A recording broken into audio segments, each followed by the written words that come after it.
ఈశానాం జగతోస్య వెంకటపతేర్విష్ణోః పరాం ప్రేయసీ తద్వక్షస్థల నిత్యవాస రసికాం తత్క్షాంతి సంవర్ధినీ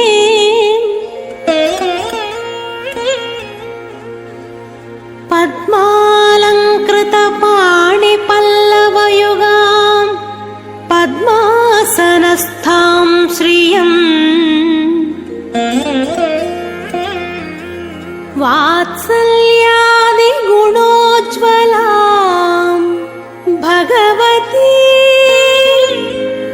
వందే జగన్మాతరం.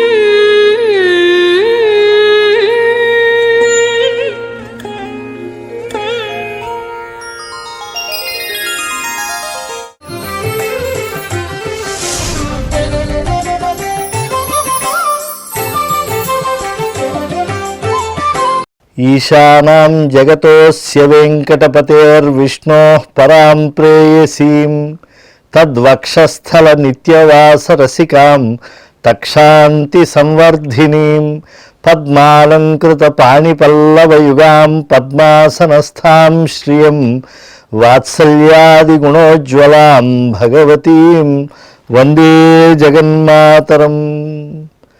వాత్సల్యాది గుణాలతో శుకపట్టణంలో శోభిల్లుతూ ఉండేటువంటి పరమ సాధ్వీమణి శ్రీ వెంకటేశ్వర స్వామి వారి యొక్క పట్టమహిషి అయినటువంటి పద్మావతి అమ్మవారి యొక్క 24 నామావళిలో పరమ పవిత్రమైనటువంటి 14వ నామం ఓం శ్రీ శుభాయై నమః.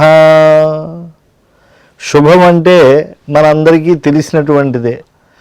అటువంటి దివ్యమైనటువంటి స్వరూపము కలిగినటువంటిది పద్మావతి అమ్మవారు. ఓ శుభాంగి నీకు నమస్కారము, లేదా శుభాలను కటాక్షించేటువంటి కల్పవల్లి నీకు నమస్కారము. అశుభాని నిరాచష్టే తనోతి శుభ సంతతిం స్మృతి మాత్రేణ యత్పుంసాం బ్రహ్మతన్మంగళం పరం.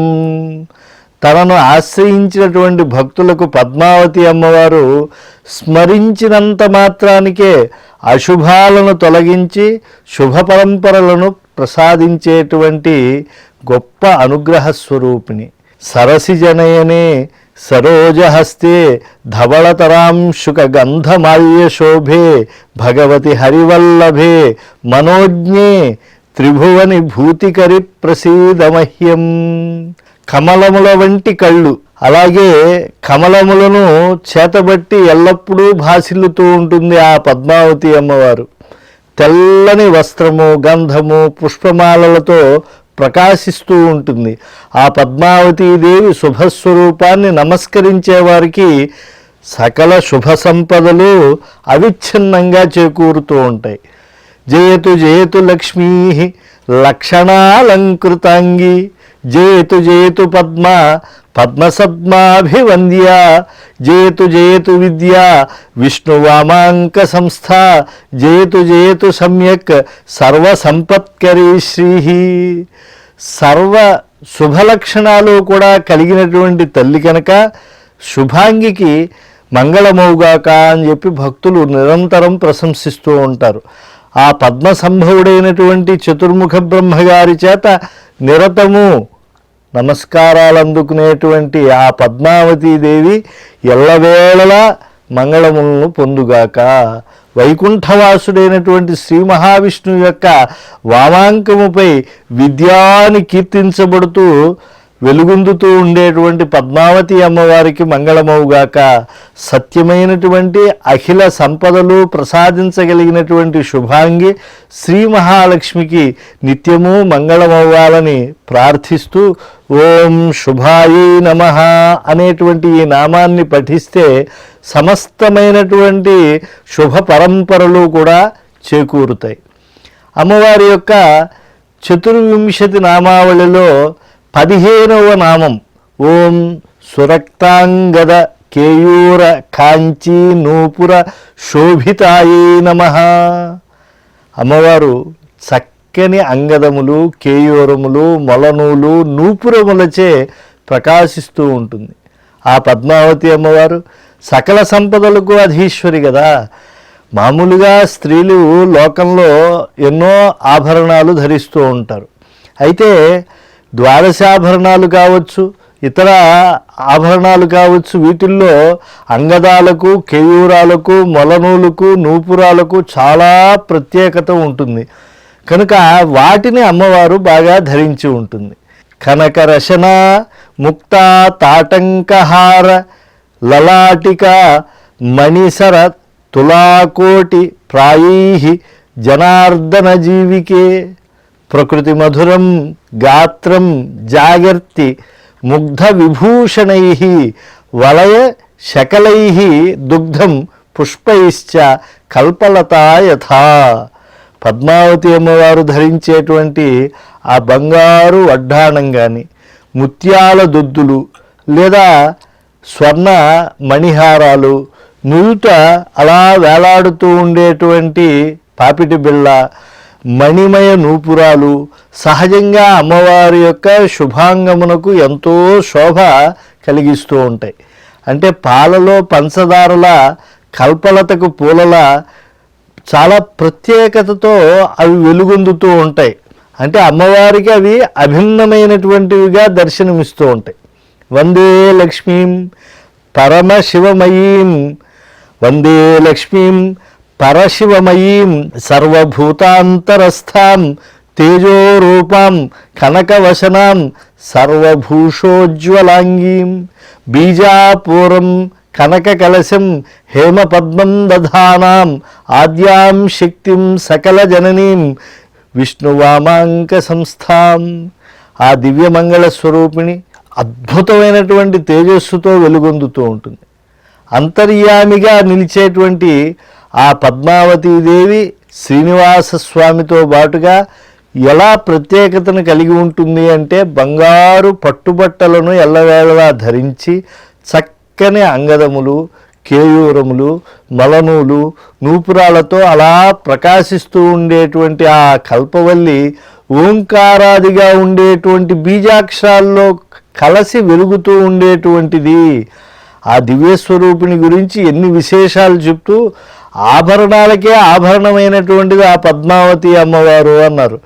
కనుక ఓం సురక్తాంగద కేయూర కాంచీ నూపుర శోభితాయై నమః అని ప్రార్థించేటువంటి భక్తావతంసులు ధన్యులై అటువంటి ఆభరణములు ధరించినటువంటి కల్పవల్లి అనుగ్రహ స్వరూపిణిగా గ్రహించి కృతార్థులవుతూ ఉన్నారు. పద్మావతి అమ్మవారి యొక్క 24 నామావళిలో 16వ నామం ఓం యక్షకర్దమ సంలిప్త సర్వాంగాయై నమః. కర్పూరము, అగరు, కస్తూరి, కుంకుమ పువ్వు మొదలైన పరిమళ ద్రవ్యములతో కలిపిన చందనాన్ని శరీరాంగములపై అలముకున్నటువంటి తల్లి పద్మావతి అమ్మవారు. ఎన్నో పరిమళభరితమైనటువంటి లేపనాలు విలాసంగా అమ్మ ఉత్సవాల్లో అందుకుంటూ ఉంటుంది. అసలు పాలకడల్లో పుట్టినటువంటి హరి అంతరంగ కదా అలమేలు మంగమ్మ. సహజ సుగంధం ఆ తల్లికి కలిగి ఉంటుంది. అందుకే పద్మసంభవ అని ఆ అమ్మవారిని ప్రత్యేకంగా అన్నమయ్య ఎన్నోసార్లు కీర్తిస్తూ అమ్మ విలాసాన్ని ఆయన ఎలుగెత్తి లోకానికి చాటాడు. పాల జలనిధిలోని పసనైన మీగడ, మేలిమి తామరలోని మించు వాసన, నీలవర్ణుని ఉరముపై నిండిన నిధానమవై ఏలేవు లోకములు మమ్మేలవమ్మ. పద్మావతీదేవి పాల కడలిలోని తేటైన మీగడల, తామర పూలలో ఉండేటువంటి పరిమళంలా, నీలమేఘంలాంటి కాంతిని కలిగిన ఆ ఏడుకొండల స్వామి గుండెలపై విరాజిల్లేటువంటి గొప్ప పరమకళగా, గొప్ప నిధిగా అభివర్ణించాడు అన్నమయ్య. ఇక పద్మావతి అమ్మవారి యొక్క 24 నామావళిలో 17వ శుభనామం ఓం కటకోజ్వలాయై నమః. ఉజ్వలంగా ప్రకాశించేటువంటి కడియాలు కలిగినటువంటి కల్పవల్లి. అమ్మవారి యొక్క చేతులు స్వతహాగానే సౌందర్యంతో విలాసిల్లుతూ ఉంటాయి. పైగా ఉజ్వలంగా ఉండే కడియాలు ధరించాక అమ్మ ఆ భుజములకు మరింత శోభ చేకూరుతూ ఉంటుంది. ఎందుకని భుజములను అభివర్ణించడం జరుగుతోంది అంటే అమ్మవారు అనుగ్రహించేటువంటి దివ్య హస్తాలు కలిగి ఉంటుంది కదా. కనుక కడియాలు ధరించినటువంటి అమ్మవారి ఆ దివ్యమైనటువంటి హస్తానికి ఉండేటువంటి చేతివేళ్లకుండే ఉంగరాలను కూడా మనం ఎప్పుడూ దర్శిస్తూ ఉంటాం. అలంకుర్వాణానాం మణిగణ ఘృణీనాం లవణిమా యదీయాభిః బాభిః భజతి మహిమానం లఘురపి సుపర్వశ్రేణీనాం జనిత పరసౌభాగ్య విభవాః సుపర్వశ్రేణీనాం జనిత పరసౌభాగ్య విభవాః. తన అంగుళ్యః తాః మే దదతు హరి వామే అభిలషతు. అంటే అమ్మవారి యొక్క చేతివేళ్ళు సహజముగా అరుణారుణ కాంతి కలిగి ఉంటాయి. ఆ పద్మావతీదేవి కడియాలు ధరించినటువంటి చేతి వేళ్లకుండేటువంటి ఆ ఉంగరములు కడియాలతో మురిడి గొలుసులు మొదలగు అలంకారములు వాటిలతో చేరి మరింత అమ్మవారికి శోభను చేకూరుస్తూ ఉంటాయి. ఆ అలంకారములు ఇంకా కింపులను కూడా పొదుగుకుని విలసిల్లుతూ ఉంటాయి. అయితే ఆ మణుల కాంతులన్నీ పద్మావతి అమ్మవారి చేతివేళ్ల కాంతుల ముందు వెలవెలపోతూ ఉంటాయి. అందుకే అమ్మవారిని చిరునగవులు చాలయ్యా వేరు నగలు ఏలయ్యా అందాల బొమ్మకు అలమేలు మంగకు అన్నారు అన్నమాచార్యులు వారు. కారణం పద్మావతీదేవి చేతి వేళ్ల యందలి వస్తువులలోని కెంపుల కాంతులు తక్కువైనా పద్మావతీదేవి వేళ్ల కాంతులు పడి లావణ్యంతో అవి శోభిల్లుతూ ఉంటాయి. అటువంటి పద్మావతీదేవి దివ్యహస్తాలు మాకు సమస్త సౌభాగ్యాలు ప్రసాదించాలని భావించి ఓం కటకోజ్వలాయై నమః అనే నామాన్ని నిరంతరం పఠిద్దాం. అమ్మవారి యొక్క నామావళిలో 18వ నామం ఓం మాంగళ్యాభరణై చిత్రై ముక్తాహారై విభూషితాయై నమః. చిత్రమైన మంగళకరమైన ఆభరణములచే ముత్యాల హారములచే అలంకరింపబడిన దానా. పదకవితా పితామహుడు అన్నమాచార్యుల వారు పద్మావతీదేవిని చక్కగా అభివర్ణిస్తూ వచ్చెను అలమేలు మంగ ఈ పచ్చల కడియాల పడతి చలంగా అని అంభోజాక్షుడైన శ్రీవెంకటపతి ఇల్లాలి సొబగులను మనోజ్ఞంగా అభివర్ణించాడు.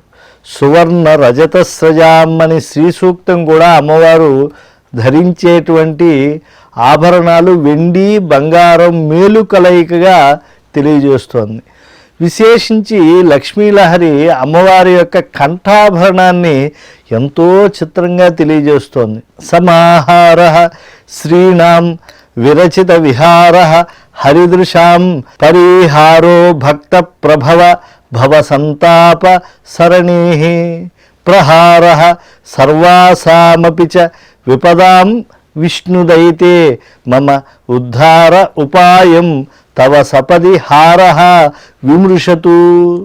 సకల సంపదలకు మూలమైనవి శ్రీవారి చూపులకు విహారస్థానమైనవి ఆ పద్మావతీదేవి. ఆ అమ్మవారిని నమ్ముకున్నటువంటి భక్తులకు కలిగే సంసార తాపాన్ని కూడా పరిహరించేది, సకల విపత్తులను తొలగించేదైన ఆ పద్మావతీదేవి కంఠహారం నన్ను కూడా ఉద్ధరించాలి అని పండిత జగన్నాథరాయలు ప్రార్థించాడు. కనుక పద్మావతీదేవి ఓం మాంగళ్యాభరణై చిత్రై ముక్తాహారై విభూషితాయై నమః అనే నామాన్ని నిత్యం పఠిస్తే అనేక విధాలుగా అభ్యుదయాన్ని ప్రసాదిస్తుంది.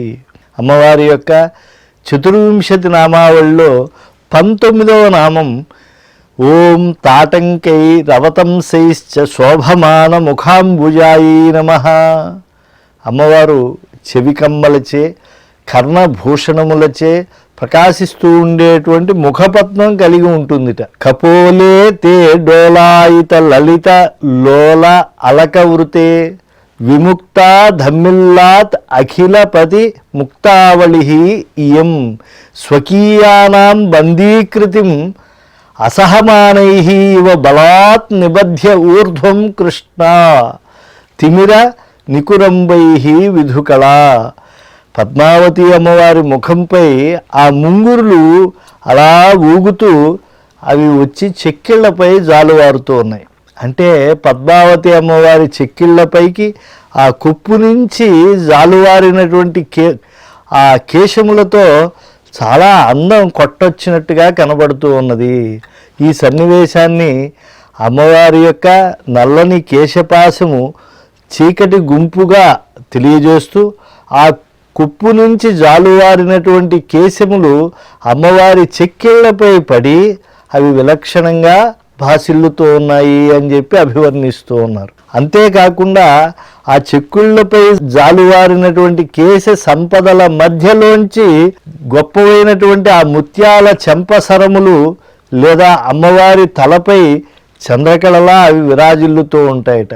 అంటే స్త్రీలు సహజంగా చంద్రవంకను తలపై ధరించడం ప్రసిద్ధమైనటువంటి అంశమే కదా.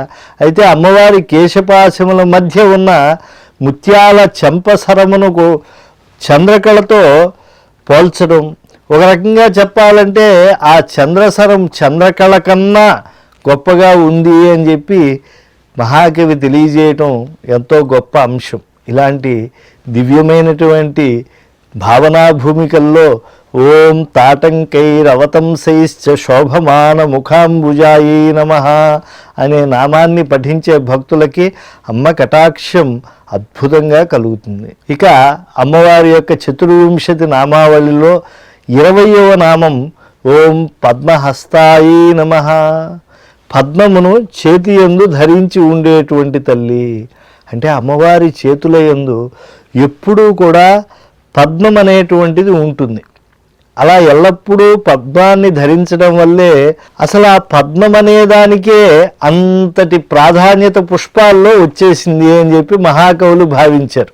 మామూలుగా ఎంతోమంది కవులు ఆ పద్మాలను పొగుడుతూ ఉంటారు. అలభ్యం సౌరభ్యం కవికుల నమస్యా రుచిరత తథాపిత్వత్ హస్తే నివసత్ అరవిందం వికసితం కలాపే కావ్యానాం ప్రకృతి కమనీయస్తుతి విధో గుణ ఉత్కర్ష ఆధానం ప్రథితం ఉపమానం సమజని. మహాలక్ష్మీదేవికి ప్రసిద్ధమైనటువంటి పేరేమిటి? పద్మ. అమ్మవారికి పద్మాలంటే చాలా ఇష్టం. అందుకే నిత్యము పద్మంలో ఆ తల్లి ఆసీనురాలే ఉంటుంది. అందుకే ఆ తల్లిని పోతన మహాకవి అభివర్ణిస్తూ అంటారు, హరికిం పట్టపుదేవి పుణ్యముల ప్రోవర్ధంపు వెన్నిక్క చందురు తోబుట్టు భారతీ గిరిసుతల్తోనాడు పూబోని తామరలన్నుండెడు ముద్దరాలు జగముల్ మన్నించు నిల్లాలు భాసురతన్ లేములు వాపు తల్లి సిరియుచ్చున్ నిత్య కళ్యాణముల్. ఆ పద్మాసని అయినటువంటి ఆ తిరుచానూరులో అమ్మవారు ఎప్పుడూ కూడా చాలా ప్రసన్నంగా మనకు దర్శనమిస్తూ ఉంటుంది. అలా పద్మస్థ అయినటువంటి అమ్మవారిని పోతన తెలుగులు పుణ్యపేటి అభివర్ణిస్తూ భాసురతన్ లేములు వాపు తల్లి సిరియుచ్చున్ నిత్య కళ్యాణముల్. ఎంత కమ్ముకున్నటువంటి కారు మేఘాల్లాంటి కటిక దరిద్రాన్ని కూడా తొలగించగలిగినటువంటి విద్యుల్లతా శోభ కలిగింది పద్మావతి అమ్మవారు. ఆ లేములు వాపి తల్లి సిరి అనుగ్రహిస్తుంది అన్నారు ఆ పద్మంపై ఉండేటువంటి తల్లి గొప్పతనాన్ని తెలియజేస్తూ. కనుక అలాంటి పద్మాన్నే అమ్మవారు చేతిలో ప్రీతిగా ధరిస్తోంది. అందువల్లే కవులు లక్ష్మీ కటాక్షాన్ని పొందాలని పద్మాన్ని ఎక్కువగా తమ కావ్యాల్లో అభివర్ణించడంలో ఉండే రహస్యము అన్నారు జగన్నాథ పండితరాయలు. ఇలాంటివి ఎన్నో మనకు కనిపిస్తూ ఉంటాయి. అమ్మవారి యొక్క వర్ణన చూడండి, పద్మప్రియే పద్మిని పద్మహస్తే పద్మాలయే పద్మదళాయతాక్షి విశ్వప్రియే విష్ణు మనోనుకూలే త్వత్పాద పద్మం మయి సన్నిధత్స్వ. అమ్మవారిని ప్రార్థించినటువంటి ఈ శ్లోకంలో, అమ్మ మీ పాదపద్మాలకు మా యొక్క హృదయ పద్మాల్లో ఉంచు తల్లి అని భక్తితో ఆర్తితో వేడుకోవటం జరుగుతోంది. అయితే అనుగ్రహాన్ని ఇచ్చేటువంటి ఆ కల్పవల్లిని పద్మహస్తే అంటే ప్రత్యేకంగా ప్రార్థించడం జరుగుతోంది. అమ్మ కటాక్షాన్ని సంపూర్ణంగా పొందాలి అని అంటే నువ్వు పద్మములను చేతులు యందు ధరించి ఉండాలి. అలాగే మరో పూర్వాచార్యులు అన్నారు కదా, సరసి జనలే సరోజహస్తే ధవళ తమాంశుక గంధమాల్య శోభే భగవతి హరివల్లభే మనోజ్ఞే త్రిభువన భూతికరి ప్రసీదమహ్యం. అమ్మా పద్మావతీదేవి, నీ కనులు తామరల్లాంటివి. నీవు తెల్లని వస్త్రాలు, గంధము, మాల్యము మొదలైనవి ప్రీతిగా ధరించి శోభిల్లుతూ ఉంటావు. ఓ హరివల్లభ, ముల్లోకాలకే ఐశ్వర్యాన్నిచ్చే జగదీశ్వరుడైనటువంటి నీవు మా యందు ప్రసన్నురాలిగా ఉండాలి అని ప్రపన్నజనులందరూ కూడా ప్రార్థిస్తూ ఉంటారు. ఈ శ్లోకాన్ని సంబోధనామయంగా పారవశ్యంగా చేస్తూ ఉండేటువంటి వారు కూడా సరోజహస్తే అని కూడా ప్రార్థించడం జరుగుతుంది కదా. ఎందుకంటే అమ్మవారిని అలా పద్మము చేతి యందు ధరించిన తల్లి అని ప్రార్థిస్తేనే ఆ స్తోత్రం పరిపూర్ణమవుతుంది. ఎల్లవేళలా శ్రీ మహాలక్ష్మి అనుగ్రహం పరిపూర్ణంగా కలగాలి అనంటే ఆ తల్లిని పద్మములు ధరించినటువంటి కల్పవల్లిగా భావించాలి. అమ్మవారి యొక్క 24 నామావళిలో 21వ నామం ఓం హరివల్లభాయే నమః. హరివల్లభురాలు అంటే ప్రియురాలైనటువంటి తల్లి, ఆమెకు నమస్కారము. ఆ తల్లి ఎప్పుడూ కూడా మంగళాలను ఇస్తూ ఉంటుంది. అందుకే అన్నమాచార్యులు వారు ఒక గొప్ప మాట అంటారు, మంగళమమ్మకున్ సకల మంగళమంబుజనేత్రకు జయామంగళమిందిరాసతికి మంగళమీ అలమేలు మంగకున్ మంగళమందునే మరియు మంగళమందును దేవలోక దివ్యాంగనలల్ల నీ సతికి ఆరతిలిత్తురు వెంకటేశ్వర. స్వామి ఎప్పుడూ కూడా యవ్వనంగానే ఉంటాడు. కానీ ఆ యవ్వనంగా ఉండేటువంటి స్వామివారు ఎప్పుడూ కూడా సహజమైనటువంటి యవ్వన భావనలతో అలా వెలసిల్లుతూ ఉండాలని అమ్మవారి సౌందర్యాన్ని ఒక శతకంలో చెప్పేశారు తాళ్లపాక అన్నమాచార్యులు వారు. 5 ఏళ్లకే ఆయన కొండ ఎక్కుతూ జారి పడిపోతూ అమ్మవారి యొక్క కరావలంబం కోసం ఆయన ప్రార్థన చేస్తూ భక్తితో చెప్పినటువంటిది. అమ్మకు తాళ్లపాక ఘనుడు అన్నడు పద్యశతంబు చెప్పగా కొమ్మని వాక్ప్రసూనముల కూరిమితో అలమేలు మంగకున్ నెమ్మది నీవు చేకుని అనేక యుగములు బ్రహ్మకల్పముల్ సమ్మదమంది వర్ధిలుము యవ్వన లీలల వెంకటేశ్వర. అంటే శతకానికి మొగుటమేమో అమ్మవారు, కానీ ఆయన అంకితం ఇచ్చిందేమో అయ్యవారికి. ఇలా 2 మొగుటాలతో ఉండేటువంటి పద్యములు కలిగినటువంటి శతకం ఏదైనా విశ్వ సాహిత్యంలో ఉంది అని అంటే తిరుమల ఆలయ కవి అన్నమాచార్యులు వారు చెప్పినటువంటి ఆ వెంకటేశ్వర శతకంలో ఉండేటువంటిదే. అలాంటి తల్లి యొక్క వైభవము ఎప్పుడూ కూడా స్వామితో పాటుగా మనం ఊహించుకోవాలి. ఎందుకని? స్వామి హృదయ పద్మంలో ఆ తల్లి ఎప్పుడూ కూడా అలా స్థిర నివాసం చేస్తూ ఉంటుంది. ఆ సత్యాన్ని మనం గ్రహించాలి. నిష్ప్రత్యూహ ప్రణయ ఘటితం దేవి నిత్యానపాయం విష్ణుస్త్వం చేత్యనవధి గుణం ద్వంద్వం అన్యోన్య లక్ష్యం శేష చిత్తం విమల మనసాం మౌళయ చ శ్రుతీనాం సంపద్యంతే విహరణ విధౌ యశస్యా విశేషా. ఉత్తమ దంపతులైనటువంటి ఆ పద్మావతి శ్రీనివాసుల యొక్క దాంపత్యం ఎల్లప్పుడూ ప్రణయంతో పరస్పరం ప్రేమాస్పదంగా శాశ్వతంగా నిలిచి ఉంటుంది. అందుకే సీతారాముల యొక్క మనస్థితిని అభివర్ణిస్తూ అస్యా దేవ్యా యథారూపం తస్య చాస్యాం ప్రతిష్ఠితం. సీతామహాలక్ష్మి మనస్సు రామచంద్రుని యందు, శ్రీరామభద్రుని మనస్సు సీతాదేవి యందు మమేకమై ఉన్నాయి అని వాల్మీకి మహర్షి అభివర్ణించాడు. అంతేకాకుండా శక్తి, బలం, తేజస్సు, జ్ఞానం, ఈశ్వరత్వం, జయశీలత్వం, ఆశ్రితుల కోర్కెలను మన్నించడం, ఆశ్రితుల యందు ప్రీతిని అపారంగా కలిగి ఉండటం, ఆశ్రితులకు అనిష్ట నివారణం, ఆశ్రితులకు ఇష్టప్రాప్తిని కలిగించడం ఇరువురికి సమానమే. కానీ సౌలభ్యం, సౌగంధ్యం, ప్రత్యవయవ సౌందర్యం అనేటువంటి ఒక విలక్షణమైనటువంటి కాంతి, లావణ్యం, ఔజ్వల్యం, అమ్మవారి యందు మరింతగా ఉంటాయి అని సంప్రదాయజ్ఞులు అక్కడ వ్యాఖ్యానాల్లో చెప్తూ ఉంటారు.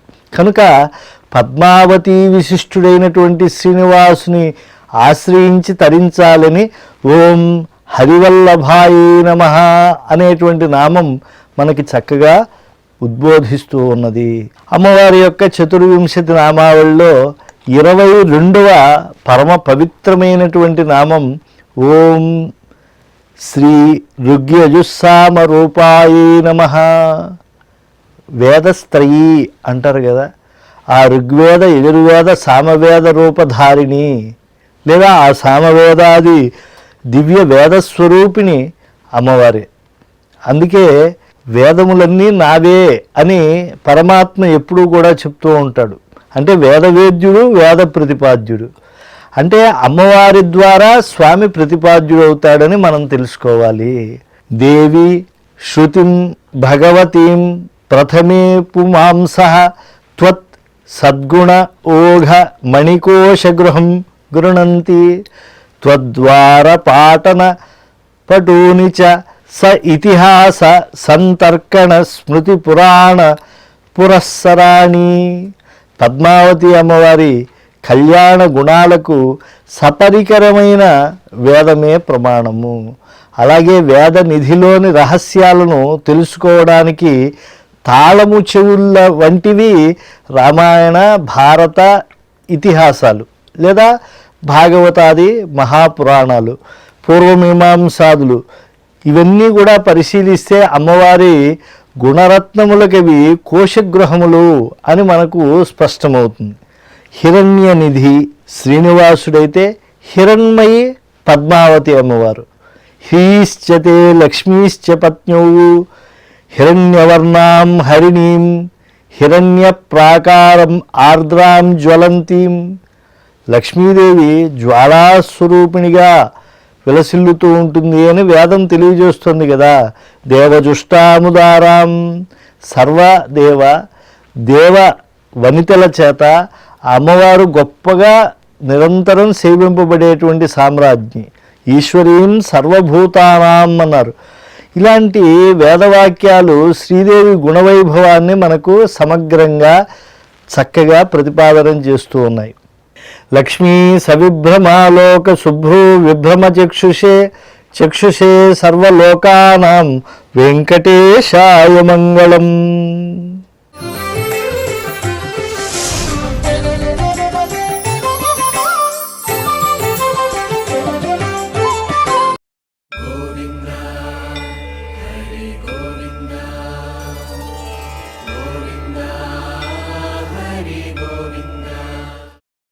ఓం నమో